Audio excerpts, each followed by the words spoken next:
Hey guys, today we're going to be unboxing and assembling the Toro Power Max 2-stage snowblower. This is the 824 OE 24-inch snowblower, and I'm going to unbox it. There are about 4 or 5 steps involved with assembly.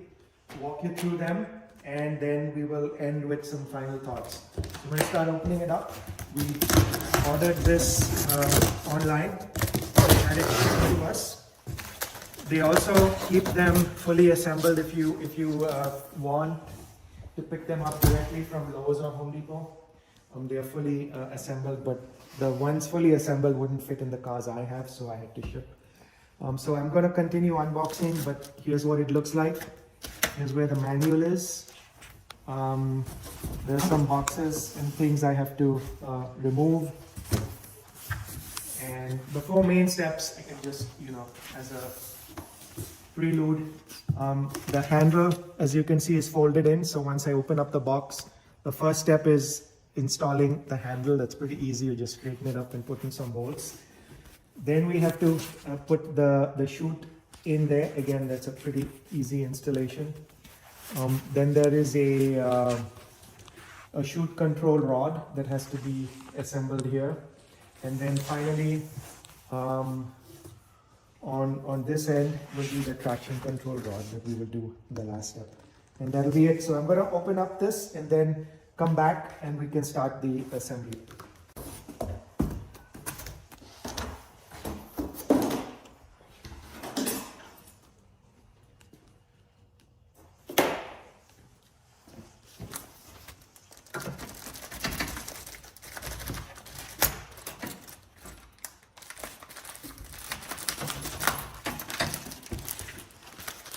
So here we have the user manual. Do take a look at this, read it. There's safety information. I read it online, so I already know some of that. But if you are doing your own, please read all of the safety information before you do any assembly. Here are some of the bolts and things that we will need later.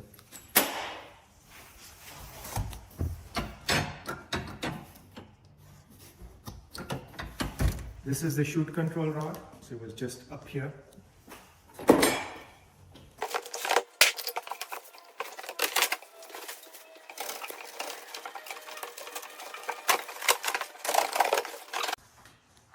Okay, so the first part is we have to install this red chute. As you can see, they've kind of folded it down. It's bolted into place for shipping purposes with these 4 bolts here. I have to check exactly the manual, but I think some of these may be needed, but not all. So for now, I'm just going to start removing them. I'm going with a metric. It looks like these are metric. I have a number 10. I'm going to try doing these with the number 10. Get these out.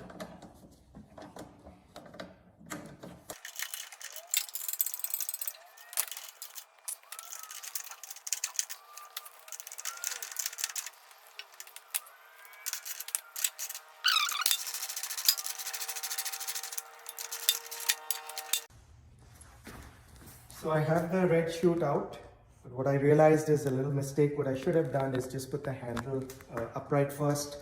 It's no big deal. I'm going to do that now because only then will I be able to properly install the chute. But you probably want to do the handle first. And so to do that, it just folds up.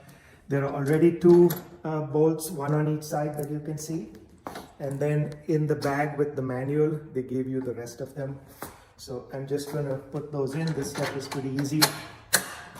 The extra bolt that came with the instruction manual, you put back in.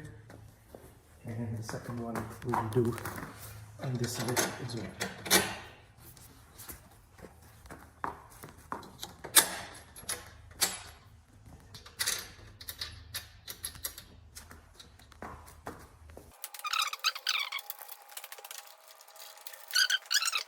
Okay, so now we're going to line up the chute and put it in.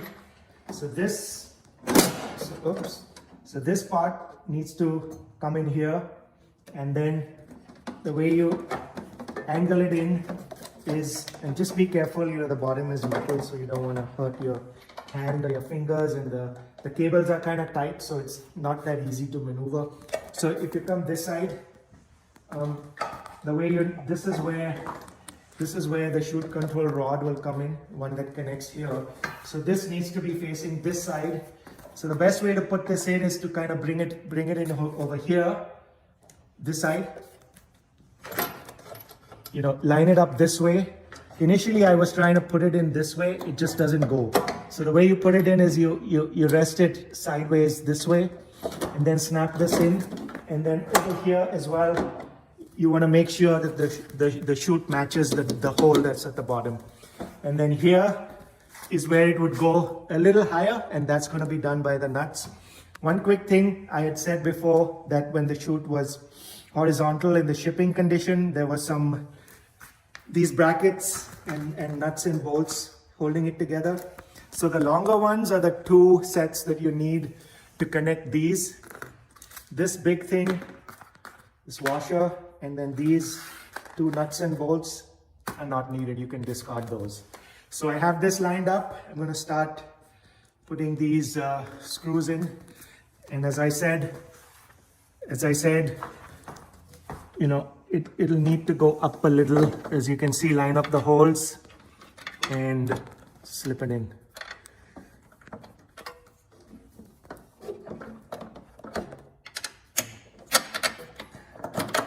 Yep, I got that one in. Do the top one. Be easier now it's lined up.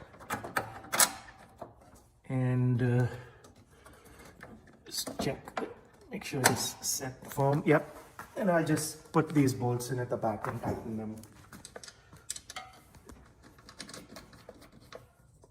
So that basically, after I tighten those, that'll complete the installation of the red chute.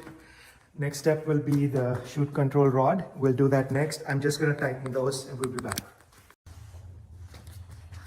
So we have the chute in place. We're going to do the chute adjustment rod. So for this step, you're supposed to put this adjusting lever, press the trigger, the blue trigger, and put it in this position. So this is kind of a bit straight, and then this is the rod, carriage bolts, nuts, and you have to align it this way in here when we put the nuts in. But the first part is to put this into the gear place. So align it just right, push it in as much as it goes, and then I'm going to align this way and use the bolts to get this in.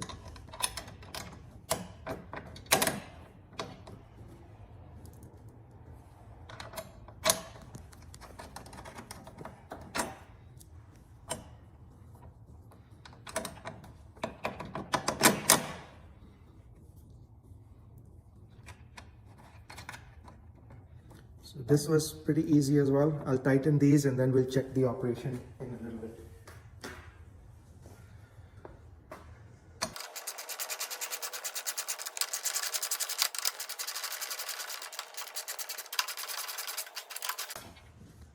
So they're both tight. So let's see if it works. That's supposed to move with this.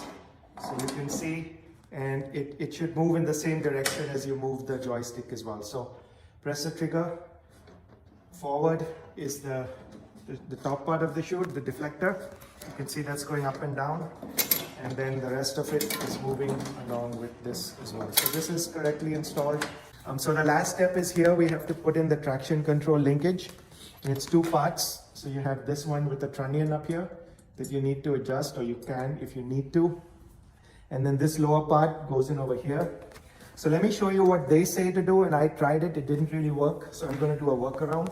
So what they say to do is put this in here first into this hole, put the washer and the nut in. I'm not going to do that. And then put the speed control into R2 over here, the furthest back position. And then from here, and you know, there's a hole here for where this needs to come in and go. But in the R2 position, it's virtually impossible to put in. So what my workaround is, I'm going to sort of reverse the order based on the manual. I'm actually going to put it in a forward position. So if you can look down here, now you can see I have, much better access to that area. I'm going to put the washer in and then put in the cotter pin to keep the washer in place.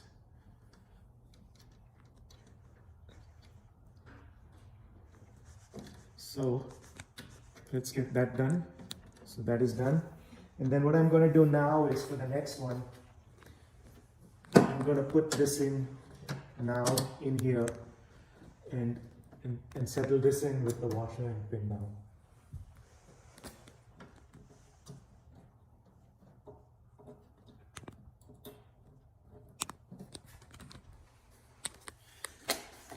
And so you can see now when I'm in the R2 position right at the end, and I did a little bit of pre-measuring with the trunnion over here and the position. And so now this is in the fully up position in R2. And here, if you look in over here, this is now locked into place. So again, when it was in the R2 position, it's kind of difficult to see. It was virtually impossible putting this first and then getting that done second. So what I did was I went in a forward position. If you come this side, you can see now the trunnion can access this thing. And so if you go down here, you can see it's gone out of position now. But in the forward position, I was able to attach this. I did some pre-measuring, as I said, and the rod is in the right place.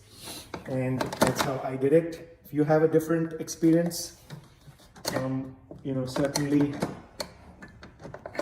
think about that. But to be honest with you, this was the only way I could get mine in if I did it like this. So we've done that.